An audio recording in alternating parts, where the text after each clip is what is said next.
welcome and for your hospitality. India's External Affairs Minister, Jaishankar, fires back at Donald Trump's pressure over India's oil imports from Russia. In a bold response, Jaishankar underscores India's right to conduct its own trade and energy deals. But what does this mean for global energy markets and India's role on the world stage? Let's dive into the heart of the matter: energy diplomacy, international relations, and India's strategic balancing act. Stay tuned. Jaishankar's response to Trump. On Thursday, India's External Affairs Minister, Jaishankar, had strong words to say about India's oil purchases from Russia.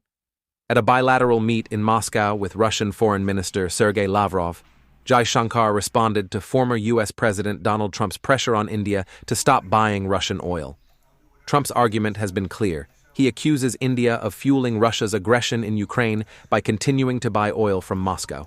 But Jaishankar was quick to point out that India is not the biggest purchaser of Russian oil. In fact, China holds that title, with the European Union being the largest buyer of LNG and other countries in the South seeing a bigger trade surge with Russia than India. Jaishankar's response? He found the pressure perplexing. He added that the U.S. itself has been urging countries like India to stabilize the global energy market, which includes buying oil from Russia.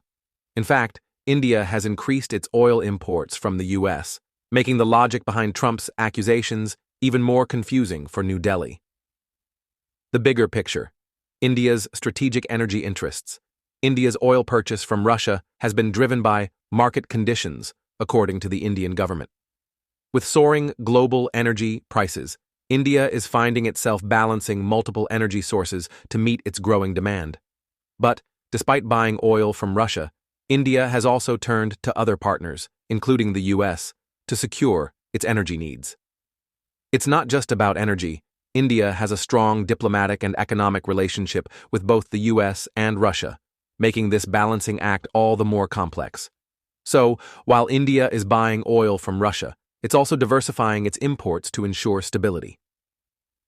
India-Russia relations, a long-standing partnership. At the heart of this discussion is India's long-standing relationship with Russia. Jaishankar took time to reaffirm the strength of the bilateral ties between the two countries. India and Russia have maintained one of the steadiest relationships in the world since World War II.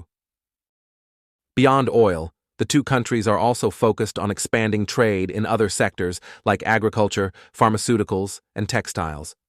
Jaishankar emphasized that resolving non-tariff barriers and regulatory hurdles will help further this goal. The aim? A balanced and sustainable trade relationship, benefiting both nations in the long run. On a more sensitive issue, Jaishankar also raised the topic of Indian nationals serving in the Russian army. While many have been released, there are still unresolved cases, including some missing persons. Jaishankar urged for quick resolution from Russia on this matter, showing his commitment to protecting Indian citizens abroad, India's stance on global conflicts. Amid the ongoing crisis in Ukraine, India stands firm on its call for peace. Jaishankar, in talks with Lavrov, reiterated India's unwavering position: dialogue over conflict, diplomacy over division. Whether it's Ukraine, West Asia, or Afghanistan, India's commitment to peaceful resolutions is clear. In a world divided, India chooses unity. Let's hear your thoughts. In conclusion, Jaishankar's bold stance highlights the harsh reality of global geopolitics. India is expertly navigating a high-stakes game, balancing energy security, strategic alliances, and foreign policy goals. Despite intense pressure from the U.S., India stays grounded in pragmatism, peace, and diplomacy. A power move that shows how India is shaping the future of global relations. What do you think? Is India right in sticking to its energy deals despite global pressure? Drop your thoughts below. Don't forget to like and subscribe for more on global affairs.